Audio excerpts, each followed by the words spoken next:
introducing you to this newer show that we put together called The Enlightened Passenger.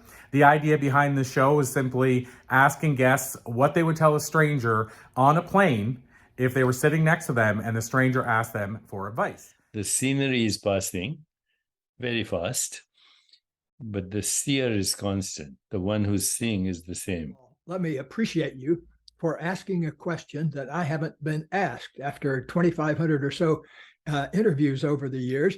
You have to drop the ego, which is everyone's greatest obstacle. In 2008, Grant and I had been married for 4 years. I was pregnant with my first child. The economy was collapsing, and we were on the verge of losing everything financially.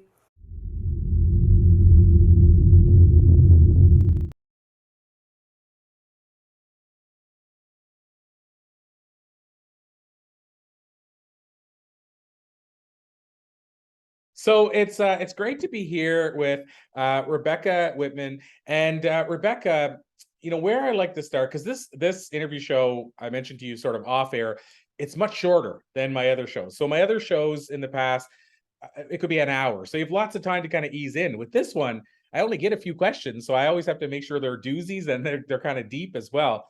So having said that, let's start in with a really big question. Do you believe in this word, and you might call it a different word, but do you believe in this word we call synchronicities? Like, do you believe in synchronicities, or do you think everything's a coincidence?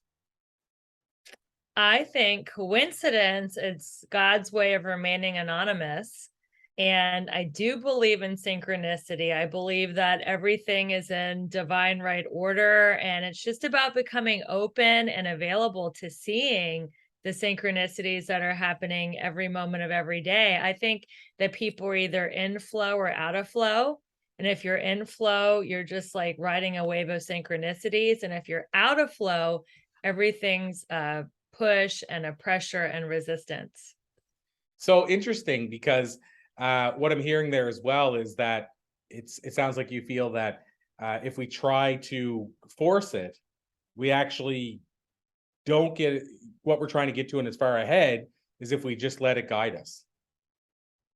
Is that exactly correct? When we try to push our energy around, we actually push away our abundance, because we're pushing rather than just being in a surrendered flow state and riding the momentum of life, riding the wave of the universe. Amazing. So I want to move in a totally different direction. I like to ask people about their, whether it's a favorite book, a favorite podcast, a favorite, whatever that looks like. I'd like to ask you that same question and just ask you, is there, whether it's a book, a podcast, a video, a speaker, what have you, if you could pick one or two that have changed your life, out of all those options, what do you think you might say and why? I would say Wayne Dyer's book, There's a Spiritual Solution to Every Problem, because everything is in our perception. And if we are aligned with God, spirit, whatever you want to call it, there is a spiritual solution. There's always good to be found in every problem. And the people who are the best at finding solutions make the most money. So there is a spiritual solution to every problem. That is one of my favorite books. And I also love The Four Agreements by Don Miguel Ruiz. Be impeccable with your word, always do your best, don't take anything personally. And what is the fourth one? I'm blocking on it. Don't assume, and don't assume. So those four agreements really changed my life. It's interesting for me. The one I forget is always the one I need the most. So it's always the one I struggle with the most. And so I discovered that over time, it's like, why am I forgetting this fourth one? It would always be the one. And and now I can't even remember which one it was. Like there was one I was always, I think it might have been don't take things personal. I can't remember, but I think that was the one. But it's interesting you bring this up. Again, we talked about synchronicity, and I don't always know the reasons for it, but it's interesting to me that just in the last couple hours, I was being interviewed in the show, and he knew that in the past he had Don Miguel in the show. Now, I've interviewed the two sons, Jose and Ruiz Jr., each 2 times, but never Senior. And so he knew that, and he had interviewed Senior not long before my last interview with him. So he said, did you ever end up bringing on Don Miguel in the show? And we haven't. And it's pretty wild that nobody sort of brought up his name in the last month or two. And then I asked you for two books, or asked you, and you list two books, and one of the books is by him. So, I mean, again, you could say, but I think there's more to it than that. Yeah, I think it's so funny that you were just mentioning him. I know you've interviewed more celebrities than anyone else in the world, so it's such an honor to be on your show. But to go back to the agreement that you forget, don't take anything personally, has just been a lifelong lesson of mine that I continue to learn day in and day out. I know that lessons are repeated until they're learned. So one day I will not take anything personally, but that has been just a great lesson for me. Okay, so we're both in that same personal car. Don't take things personal car then with each other. I like I said, I relearn them. I think I relearn maybe two of the four, like to be impeccable with your word. I felt because I was raised by a carpenter grandfather and a single mother who are both big on your word. So that one wasn't that hard for me to learn, meaning as it was just like ingrained in me. But yeah, there were a couple of them that I just, like I say, I struggle with. Don't make assumptions. For years I made assumptions, and I learned that one, but the personal one I'm still working on. So I just like to know that I'm in the same camp with somebody at least. So Rebecca, moving further down the line, I want to ask you this question I call the time machine question that I've asked probably more times than I've asked any single question ever.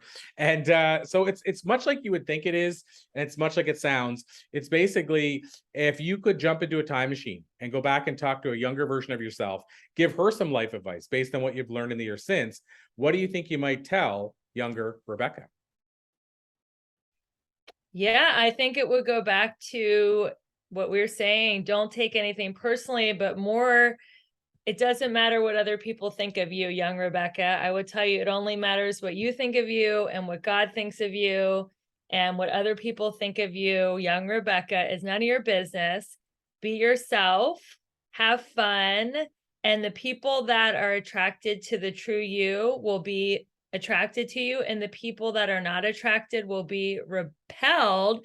And it's okay to not be for anyone. I'd rather have 20 loyal followers than 1,000 people who are wishy-washy.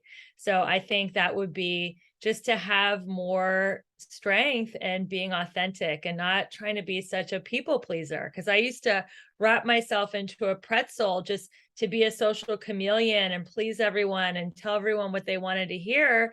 And I lost my sense of self. So in growing up, since being young Rebecca, it's been a journey toward becoming more and more comfortable and even in love with my real self. So, well, I mean, I first of all, I love that, because I do believe that we, all of us, I think, or not all of us, most of us struggle with that, like trying to please other people, trying to be somebody we're not, to make other people happy. And so I feel like that's a life lesson that most of us learn. But the reason I asked that question is because over time, I've tried to figure out what most people would tell their younger self, because I'm hoping to eventually impart on younger people that what if we were to learn this stuff earlier rather than having to wait till we're 30, 40, or 50? Imagine if we learned this at 18. So my big thing is, I always say, and I've said for a long time, if it's not going to matter in a month, it shouldn't matter now. So meaning, like, if I'm not stressed about it in a month or a week or 2 weeks or a year, why am I giving up my hour right now and ruining my life, or at least my day over it? And it took me a long time to learn that. But I always think, imagine if I could have learned that at 18. So I think you can even take that all the way to your deathbed, like a year, a month, if it's not going to matter, 10 years, if it's not going to matter when you're like on your deathbed, then it doesn't really matter, because what really matters is how well we love each other, how much of service we are, the connections, the memories, like all the stuff that we get so caught up in. None of that's going to matter in the end. So it's like, why not have more fun and enjoy the journey while we're here? Yeah, it's so true. And I won't try to claim that it's easy to practice, or that, if one person practices it really well, that they're winning or any of that stuff. Excuse me. But I will say, like I told you about it, I think I said it off air, I may have said it on air, but we just got hit by a hurricane and my office is flooded. Like it almost doesn't exist right now. I'm in a different place. Our roof came off our home. And years ago, that would have plagued me for months. Even after the work was fixed, I still would have been thinking about it.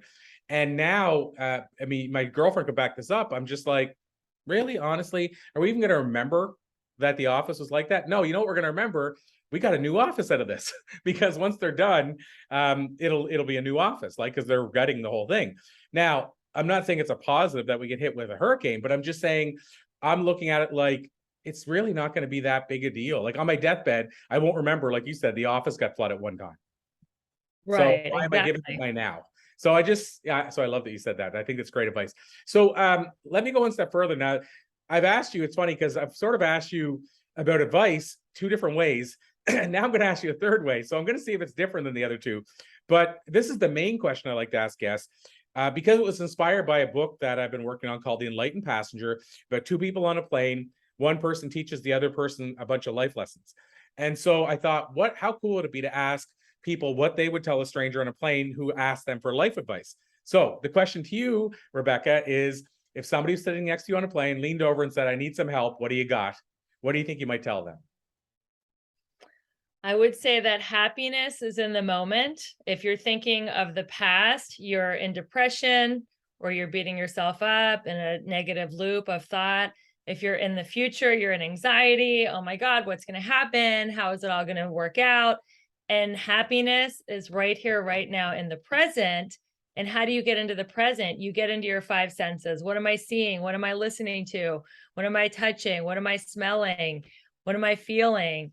And all your happiness lies in the present. And if the present is too overwhelming because it's gone like that, like that, like that, then just do the next indicated action. Like what are you doing next after listening to this podcast? What are you doing next? Like, and then do the next indicated action and the next indicated action. And all your happiness is right here in the moment. Life is a series of moments. And if we can be present, we won't miss the moments. Wow, I love that. Have you ever heard of the quote? And I can't pretty it up because I only heard it the way I heard it, but it's by Michael J. Fox, or at least as you know how quotes work online. It's been credited to Michael J. Fox. I don't know if it is really his, but I'm going to assume it is based on context. But what he said was that if you have 1 foot in tomorrow and 1 foot in today, if you have 1 foot in tomorrow and 1 foot in yesterday, what you're really doing is peeing all over today. Exactly. Yeah, I have heard that quote, and it's so true. Yeah, I mean, it's one of my favorite quotes. That's just not like a fluffy quote, because it really is not. But for whatever reason, like the visual reminds me, it reminds me not to live in the future or the past. So and just do your day. Like, just do your day. Do the best you can today. Find the joy in today. Find the precious moments in today. And just do your day. Don't worry about the past or the future because they're going to take care of themselves and they're fiction. They're not even existing. They're just figments of our own imagination. You may have just given me the title for this episode, Doing Your Day. I love it. Rebecca Whitman, Doing Your Day. I love it. Perfect. So here's my final official question, and then I'm just going to ask you the unofficial question of how we can learn more. But the final official question is, you can pick. I'll give you the choice. You tell me which one you want to approach. Best advice, worst advice, and why. So you can tell me both if they're quick, or you can pick one or the other. I'll leave that up to you, rather than me just dictate all the questions. Oh, wow. Advice. Okay. Best advice. Oh my God. Just do it, jump first and think later, because I believe that's the best advice, because we have a God-given intuition or instinct, and we just should be called to do what we want to do, and then we'll figure out. It's not how, it's why, right? Just go for it, know your why and go for it. And the worst advice was in my divorce to give my ex-husband my dog. So I didn't take that advice, and my dog is my soulmate dog. And I'm so glad he's with me because he's given me so many years of just love and fierce loyalty. And I'm so glad I didn't give him to my ex-husband. Wow. I mean, so I have to share this, but my girlfriend and I, when we got together, she had just passed separation and they were going through divorce. And he said, can you watch the dog for the weekend? It was her dog. She brought it into the relationship. And she said, I feel bad that in a lot of ways I'm leaving him. So, I wonder if I should leave him my dog. But we got the dog for a weekend and we were now getting together, and the dog really took to me. Long story short, I'm glad she didn't take her own advice and give back the dog because, Yeah. excuse me, because his name was Sprocket. We call him Sprocket, the semi-retired Rocket, because he was like 12 at the time, Silky Terrier.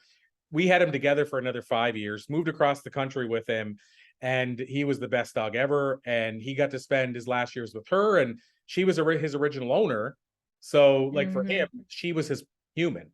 And so Yeah. your point, I'm just glad that he didn't take that advice either, or correct that. I'm glad she didn't take her own advice that she suggested, because I don't think her ex probably wanted to keep him, but she said to me, I feel like maybe I should give him back.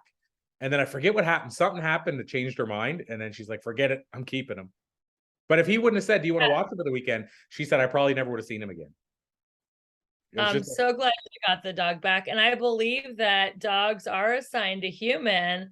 Like, this is your human. You're this human's guardian angel. Your job is to like be loyal to this human. And I'm so glad I didn't give up my dog, because everybody, even my dad, may he rest in peace, who I respect so much. He was a brilliant psychiatrist. He's like, just cut your losses. You don't want to ever have to talk to him again, and have a clean break. It's not like you guys have kids. Just give him the dog so you can never talk to him again. And I'm like, you know what? If I have to talk to him again because of the dog, it is so worth it. And now we've forgiven each other. I let him, come see the dog every few months, and it's all good. Amazing. So when you said that about just jump and the net will appear type thing, it makes me, yeah, well, I made me think of another quote that somebody shared, and I think it might be something they say to themselves all the time, but it was in a recent interview, and I remember who it was with. It was with Mitzi Perdue. She's 81 years young. She's amazing, and she said her motto in life has always been ready, fire, aim. Wow, And that's good. I feel it's really a different way of saying jump. Just, jump first and the net will appear, versus, because if you think about it, the norm is ready, aim, fire. So it's like same idea. Probably the norm is wait till the net's there before you jump, because you might get hurt. So I think they're kind of both built from the same cloth, like just jump and, and it'll happen. And same thing with ready, fire, aim, like ready, fire, and then worry about it later. So anyway, that just made me think of that quote. I love that. Well, people fear failure. That's why they don't jump. And if there is no failure, you either win or you learn, then you can take more risks. People get stuck in their own analysis paralysis, and they don't take risks, and they can't get ahead without taking risks. And they just get stuck, and they wonder. They hire a coach like me, an abundance coach, and they're like, why am I not experiencing any abundance in my relationships or in my finances or my social life? And it's because they're stuck. They're not taking any risks. So true. So Rebecca, there's never enough time. So with your permission, I'm going to call it a to be continued, because I feel like we barely scratched the surface. But I also want to make sure that those that had a chance to hear this great insight by you know how they can actually follow you, reach out to you, do business with you, whatever you got. I'd love to hear it, basically, to let people know how they can work with you or follow you or get into your world. Sure. So my website is RebeccaElizabethWhitman.com. My Instagram and Twitter and Clubhouse at Rebecca E. Whitman.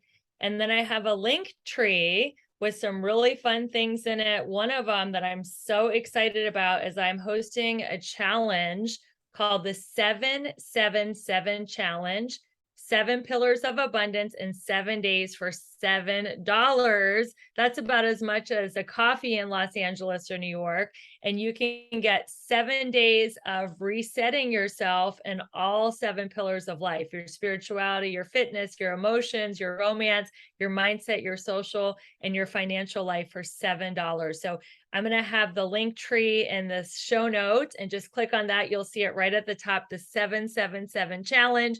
Definitely jump in that challenge for a great way to reset yourself. Hey everybody, Corey Poirier here. Thanks so much for checking out the latest episode of The Enlightened Passenger. And I want to thank you by giving you a gift. So if you can head over to peopleonplanes.com, again, peopleonplanes.com, planes.com today, you can actually grab a copy of my top 10 insights guide. Now, when I say my top 10 insights guide, these are the top 10 insights that I've gathered during interviews with some of the world's top thought leaders. So in that insights guide, you're going to find insight by the legendary Les Brown, by Lisa Nichols, by the late Bob Proctor. I believe Jack Canfield's in there as well. And these are, again, the insights that it took me thousands of hours and thousands of interviews to gather. And I put them all together in a top 10 insights guide that I want to gift to you. So if you go over to peopleonplanes.com, and you can grab your free copy. If you scroll down, you'll see where it says grab your top 10 insights guide. And of course, on the website, you'll also find other things like the latest episodes of the podcast itself. So thank you so much for joining us on The Enlightened Passenger. I'm Corey Poirier. Until next time.